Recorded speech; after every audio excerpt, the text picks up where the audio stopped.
I guess in hindsight, it's actually quite a good, positive, easy one.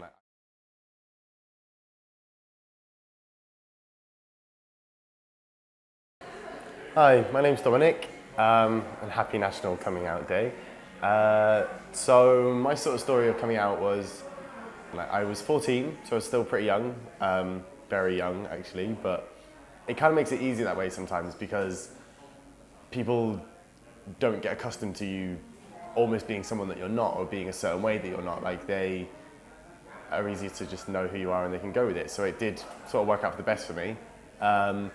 Started off, just telling a couple of close friends, like, wrote it down in a list in like the back of my planner in school. I kept a line of like who knew, when they knew, all of that.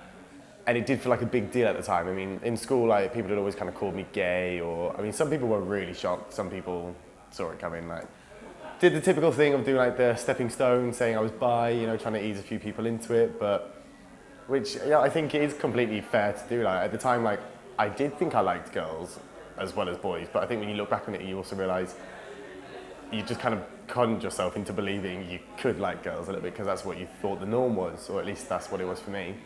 Yeah, I remember there was always one guy that used to follow me around school even after I came out, and he just thought, anytime he saw me, he just walked past me saying like, gay, gay, gay, saying it like an absolute tool, to be fair. Like, and it did really intimidate me. Like, he was an older guy, he was very, very big, like he could have absolutely beaten the life out of me if he wanted to. And it did used to freak me out until one of my friends was walking with me one day and she heard it and she just burst out laughing, and that was it. And I was just like, actually, you're right, like, he's an idiot, like, he's an absolute shallow-minded idiot. Like, coming out just means that you can accept who you are, you can start to be the person you want to be. I think some people don't realise how much it can stifle them and really mess with your head a little bit to hold a big part of yourself back like that. My family were really good about it. Like, my mum said that since I was 3 days old, she knew I was going to be gay. She bet the midwife 100 quid. So I don't know if that means that she raised me gay, so because she wanted that 100 quid, or because she just knew, like, she knew it was going to go that way. So that was pretty easy.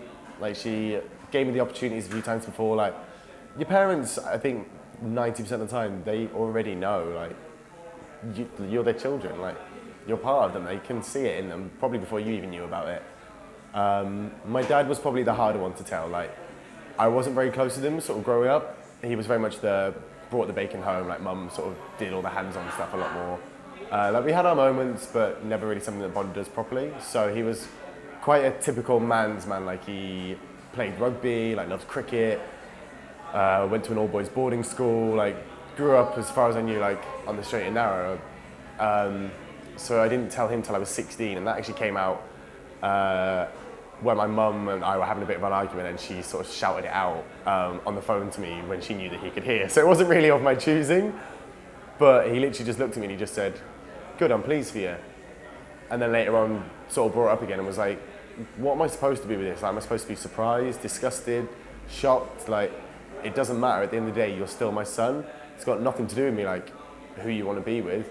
Yeah, I'll find it a bit weird to see you with a bloke on your arm, but I still find it weird to see your brother with a girl in his arm, so you got to give me a minute to get used to it.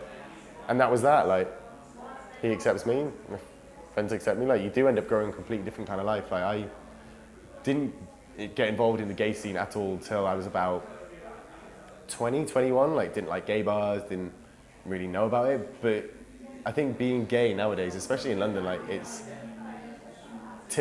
not about just who you fall in love with. It's very much a lifestyle. Like, we are a community, and it's a beautiful thing.